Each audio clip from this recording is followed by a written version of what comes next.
எல்லாருக்கும் வணக்கம். இந்த சண்டே 26th ஜூலை கார்த்தால மியூசிக் அகாடமியில் அனெக்ஸ் ஹால் அதில் என்னோட புது புஸ்தகத்தை லான்ச் பண்ணுறேன். அட்டென்ட் பண்ணுறவங்களுக்கு ஒரு புக்கை ஃப்ரீயாக கொடுக்க போகிறோம். இந்த புது புக்கு பேர் ஃப்ரீ மணி. எப்படி நம்ம சைக்காலஜி, நம்ம மைண்டு, நம்ம இமோஷன்ஸ், எப்படி இன்வெஸ்ட்மெண்ட் டிசிஷன்ஸோ ஃபைனான்ஷியல் டிசிஷன்ஸ் நம்ம எடுக்கிறதையும் எப்படி இம்பேக்ட் பண்ணுறது. சம்டைம்ஸ் இதனால் நம்ம தப்பான முடிவும் எடுத்துடுறோம். இதை பற்றி எல்லாம் தான் இந்த புஸ்தகம். இந்த புஸ்தகத்தை பற்றி டீட்டெயில்டாக நான் டிஸ்கஸ் பண்ண போகிறேன். அதனால் யார் இன்ட்ரெஸ்டடாக இருக்கீங்களோ இந்த புக்கை பற்றி தெரிஞ்சுக்கிறதுக்கு, இந்த புக்கை படிக்கணும்னு நினைக்கிறவங்க 26th ஜூலை நீங்கள் மியூசிக் அகாடமி ராதாகிருஷ்ணன் ரோடில் என்னை சந்திக்கணும். கீழே இருக்கிற லிங்கை கிளிக் பண்ணுங்கள், டிக்கெட் புக் பண்ணுங்கள். டிக்கெட் பணத்துக்கு புக்கை ஃப்ரீயாக கொடுத்துருவோம். நன்றி, வணக்கம். இது ஒரு ஃப்ரீ ஈவெண்ட், உங்களுக்கு எந்த காஸ்ட்டும் கிடையாது. எல்லாருக்கும் வணக்கம். இந்த கலை ஃபவுண்டேஷனில் தமிழ் பாட்டுக்கெலாம் நாங்கள் என்கரேஜ் பண்ணிகிட்டு இருக்கோம். ராகசுதா ஹாலில் லஸ்ல நாங்கள் மாதம் ஒரு கச்சேரி பண்ணுறோம். அந்த சீரீஸில் இந்த வாட்டி கச்சேரி பரத் சுந்தருங்கிறவர் பாடுறாரு. ஜூலை 26 சாயங்காலம் 6:30 மணிக்கு இந்த இடத்துல கச்சேரி ஆரம்பிக்கும். கீழே இருக்கிற வாட்ஸ்அப் நம்பரை கான்டாக்ட் பண்ணுங்கள், டீட்டெயில்ஸ் வாங்குங்க. டெஃபினட்டாக கச்சேரி கேட்டு என்ஜாய் பண்ணுங்க. உங்களுக்கு எந்த காஸ்ட்டும் கிடையாது. நன்றி, வணக்கம்.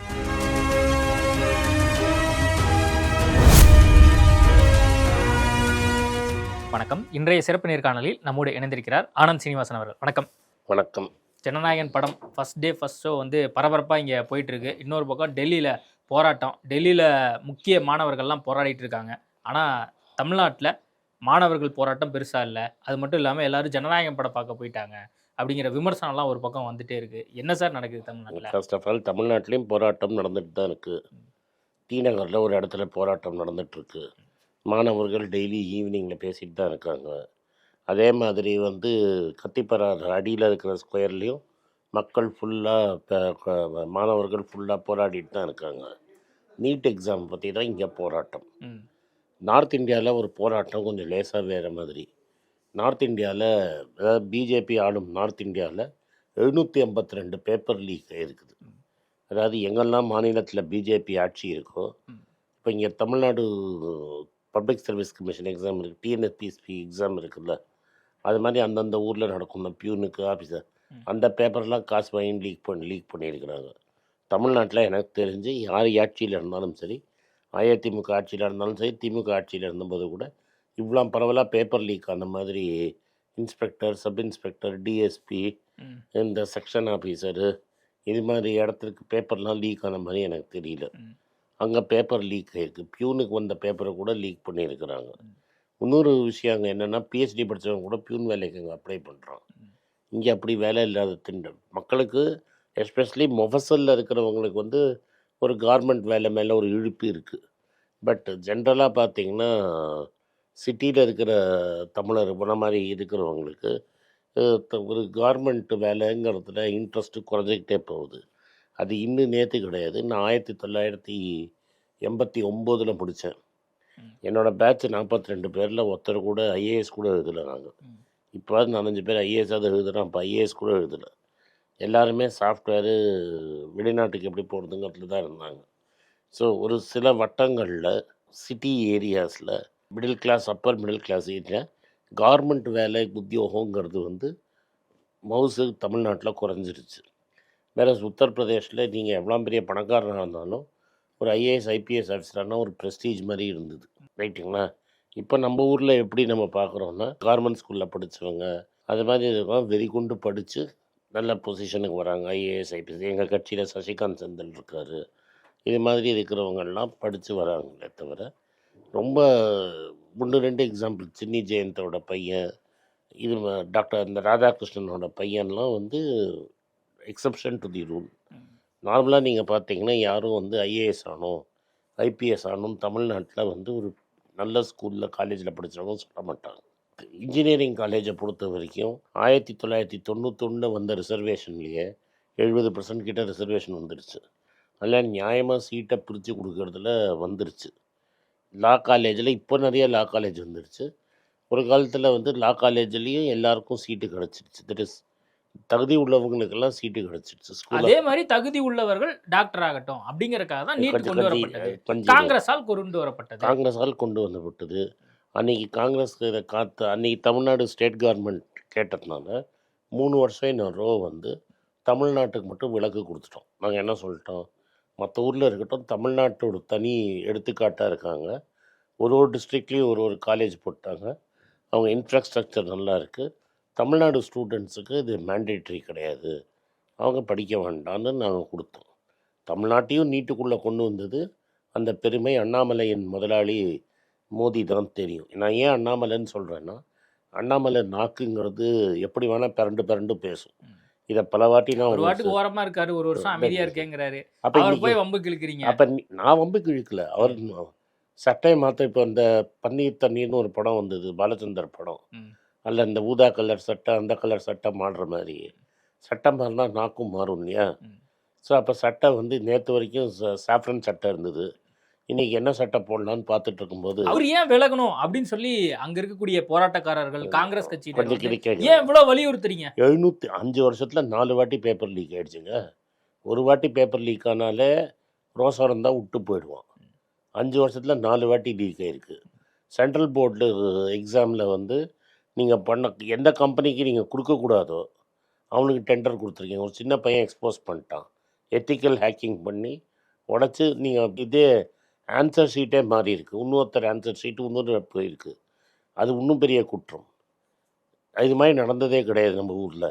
ஆன்லைனில் பார்த்தா சில பசங்க சொல்கிறாங்க, நான் எழுதின பேப்பரே இல்லை, இது வேறு பேப்பர்னு.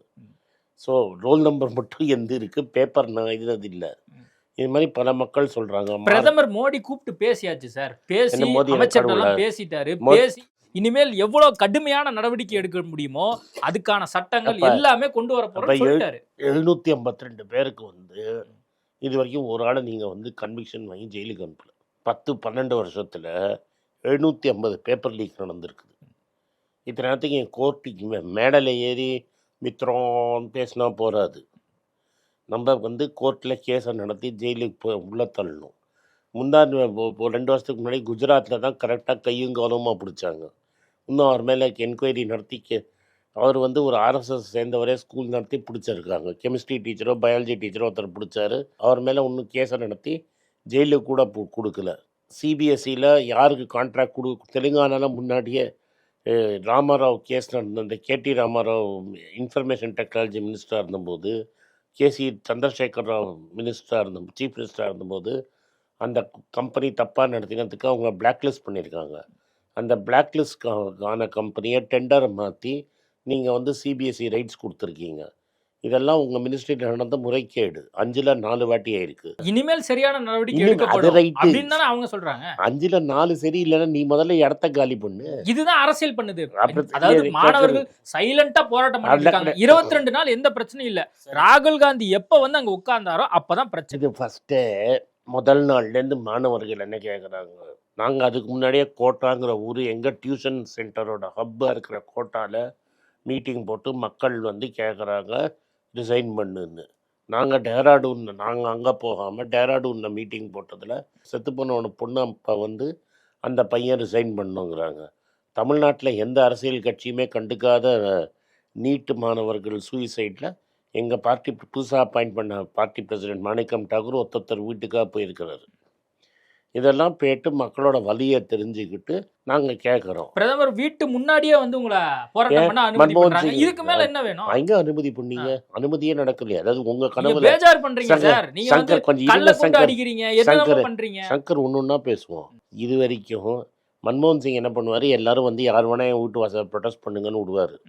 அப்போ செக்யூரிட்டி ரிஸ்க்கெல்லாம் நாங்கள் சொல்லலை, நீங்கள் யாரையும் உள்ளே விடலை. அன்றைக்கி எப்படி ஆயிடுச்சுன்னா, அவர் வீட்டு பக்கத்தில் உட்காந்து அவருக்கு ஒரு பீதி வரும்னு நாங்கள் என்ன நம்ம தலைவர் என்ன பண்ணார்னா, கர்கே வீட்டில் எல்லாரையும் கூப்பிட்டாங்க, கர்கேவோட பர்த்டே கொண்டாடுவோம்னு. அப்புறம் என்ன கர்கே சொன்னார், நான் ஃபாஸ்ட்டாக நடப்பேன், அது மாதிரி உங்களால் யாரையும் நடக்க முடியாதுன்னாங்க. சரி நடக்க ஆரம்பித்தாங்க. நடந்து போய் இப்போ பிரைம் மினிஸ்டர் ஆஃபீஸ் வாசலில் உட்காந்துட்டாங்க. இது பயங்கரமாக திட்டம் போட்டு பண்ணியிருக்கீங்க. இதைத்தான் பாஜகவினர் சொல்கிறாங்க. ரைட்டு. இது ஏதோ சதி பண்ணி ஏதோ வந்து பண்ண பார்க்குறீங்க. பிரதமர் வீட்டுக்கு முன்னாடி உட்காந்துக்கிட்டு நீங்கள் என்ன நடக்க போகிறது? குழந்தைங்கள லட்டி சார்ஜ் அடிக்க, ஒன்றுமே இல்லாத குழந்தைங்கள நீங்கள் லட்டி சார்ஜ் பண்ணுறீங்க. அந்த பையன் சொல்கிறானே, பச்சை சட்டை போட்ட ஒரு பையன் சொல்கிறான்ல, உன்னால அவனை எவ்வளோ அடிக்க முடியும்? அடி அடி. அதே இன்னொரு பையன் சொல்கிறான், நாங்க வந்து நீட்டுக்காகலாம் ப்ரிப்பரேஷன்லாம் பண்ணல, கூப்பிட்டாங்க வந்தோம், நாங்க வந்து போராட்டம் பண்றோம். அதே இன்னொரு சேனல் நான் என்ன கேட்குறேன், அடி எவ்வளோ அடி வாங்குறான், வாங்கி என்ன சொல்கிறான், இன்னும் அடிங்கிறான். ஒரு பொண்ணு கேட்குது, என்ன எவ்வளோ அடிக்கிறே, உனக்கு ஒரு பொண்ணு வந்து அடிப்பியான்னு கேட்குது. ப்ரைவேட் பார்ட்ஸில் குச்சியை வச்சு குத்துறாங்க ஐபிஎஸ் ஆஃபீஸரு. இன்னொரு டேப்பில் ஐபிஎஸ் ஆஃபீஸரு குண்டு அப்படி தூக்கி பசங்க எங்கேயோ இருக்கிறாங்க, ஒன்றும் வயலன்ஸே இல்லை. அவங்களுக்குள்ள நடுவுல யாரோ சமூக விரோதிகள் பூந்துட்டாங்க. அதெல்லாம் இல்லைப்பா, பெய்டு ஆட்கள் வந்து பெய்டு உள்ள அதெல்லாம் வந்துட்டாங்க. நீங்க ஒண்ணு வெளிநாட்டினுடைய சதி ஏதோ இருக்கு, அதெல்லாம் சும்மா கதை. அமெரிக்கால இருந்து ஃபண்ட் வருது, காங்கிரஸ் ஏதோ வந்து இதுக்கு உடந்தையா இருக்கு. இது பாருங்க, கிளீனா வந்து குரோனாலஜி பாருங்க. அன்னைக்கு காத்தால சிஜேபியும் வீடியோ போட்டான், யூடியூபர்ஸ் வீடியோ போட்டான். 5 மணிக்கு போலீஸே வந்து 4 ட்ரக்கு ஃபுல்லாக கல்லை கொண்டு வந்து நிறுத்தியிருக்காங்க. அடுத்தது என்ன பண்ணாங்க, உடஞ்சி போன காரெல்லாம் கொண்டு வந்து அவங்க யார்ட்லேன்னு கொண்டு வந்து அங்கே நிறுத்தியிருக்கிறாங்க. இந்த ரேபிட் ஆக்ஷன் ஃபோர்ஸு இறங்கியிருக்காங்க. அவங்க நேம் டேக்கை மறைக்கிறாங்க. மொத்தத்தில் நேம் டேக் போடணும், நேம் டேக்கை மறைக்கிறாங்க. பெல்லட் கன்னை கொண்டு வந்து வைக்கிறாங்க. இப்போ ஃபோட்டோலாம் வெளில வந்துருச்சு. பெல்லட்டில் வந்தால் கண்ணெல்லாம் போயிடும். அதை வச்சு ஸ்டூடெண்ட்ஸ் மேலே அடிச்சிருக்காங்க. அவங்க என்ன கேட்டாங்க, பார்லிமெண்ட்டுக்கு நடக்கணும், அவ்வளோதான் கேட்டாங்க. நான் என்ன கேட்டேன், பார்லிமெண்ட்டுக்கு நடந்து வரட்டும், வெளில வாங்க, ஒரு 2 ஸ்பீக்கர் வெளில வரட்டும். சார் நீங்க கோடி மீடியான்னு சொல்லலாம் அங்க இருக்கிறவங்க, ஆனா அந்த ப்ரொடெஸ்ட்ல இருக்கக்கூடிய சில நபர்கள் பெய்டு பண்ணி அங்க ப்ரொடெஸ்ட்ல கலந்துட்டு இருக்காங்க. அதுல யார் சார் நீட்டுக்காக படிக்கக்கூடிய 30 வயசு ஆளலாம் ஜென்சியா சார், 40 வயசு ஆளலாம் ஜென்சியா சார், பிரகாஷ்ராஜ் ஜென்சியா, சோனம் ஜென்சியா, அப்ஜித் ஜென்சியா, யார் அவங்க எல்லாம்? முழுக்க முழுக்க காங்கிரஸ் கட்சியும் காங்கிரஸ் கட்சி கூட்டணி கட்சிகள் எல்லாம் சேர்ந்து தான் இந்த மாதிரி கலவரம் ஆக்குறதுக்கு ஒரு உறுதுணை பண்ணாங்க அப்படிங்கறத குற்றச்சாட்டு. காங்கிரஸ் கட்சி ஜனதர் மன்றம் நீங்களா ஒரு போராட்டம் பண்றீங்க, கடைசியா வந்து மக்கள் தானே, கடைசியா மன்னிப்பு கேட்கணுங்கிறீங்க. மக்களை என்னதான் போராட்டம் இருக்கட்டும்ப்பா, எனக்கு ஒரு குழந்தை இருந்து. எல்லாருக்கும் வணக்கம். குழந்தைங்களுக்காக ஃபைனான்ஷியல் லிட்ரஸி, மணி ஃபார் நத்திங்னு 2வது பார்ட்டு. அண்ட் இதில் வந்து செக் எழுதுறது எப்படி, டெபாசிட் எழுதுறது எப்படி, பணம் எப்படி வந்தது, பார்ட்டர்லேருந்து டிமானிட்டைசேஷன் வரைக்கும் எல்லாத்தையும் கவர் பண்ணியிருக்கோம். உங்கள் குழந்தைங்க அப் டு ஏஜ் 10, 12க்கு ரொம்ப யூஸ்ஃபுல்லாக இருக்கும். இந்த புக் இப்போதைக்கு ஒரு ஸ்பெஷல் ப்ரைஸில் 450 ரூபாய்க்கு கொடுக்குறோம். இதை யூஸ் பண்ணிக்கோங்க. நன்றி, வணக்கம். moneypage.com வெப்சைட்டை சப்ஸ்கிரைப் பண்ணுங்கள். ஒரு வாரத்துக்கு 4 ப்ரீமியம் ஆர்டிக்கலும் ஃப்ரீ ஆர்டிகல்ஸ் ஒரு 10லேருந்து 15 நாங்கள் போடுறோம். இது சப்ஸ்கிரிப்ஷன் ஒரு மாதத்துக்கு 99 ரூபா தான். இங்கே சொல்கிற கான்செப்ட்ஸை கிரேட்டாக எக்ஸ்பேண்ட் பண்ணி போடுறோம். நீங்கள் படித்தீங்கன்னா உங்களுக்கு யூஸ்ஃபுல்லாக இருக்கும். நன்றி, வணக்கம். வணக்கம். குழந்தைங்களுக்காக ஒரு புஸ்தகம் லான்ச் பண்ணோம். அது ரொம்ப சக்ஸஸ்ஃபுல்லாக இருக்குது. யாருக்கெல்லாம் அந்த புஸ்தகம் போகணுமோ எங்கள் டீமுக்கு கான்டாக்ட் பண்ணுங்கள். கீழே இருக்கிற நம்பர்லேயும் வெப்சைட்லேயும் கான்டாக்ட் பண்ணிங்கன்னா உங்களுக்கு அந்த புஸ்தகத்தை நீங்கள் வாங்கிக்கலாம். மற்ற எங்கள் புஸ்தகமும் அவைலபிள். எங்கள் வெப்சைட் மூலமாகவும் வாங்கலாம். கீழே இருக்கிற வாட்ஸ்அப் நம்பர்லேயும் மெசேஜ் அனுப்பலாம். நன்றி, வணக்கம்.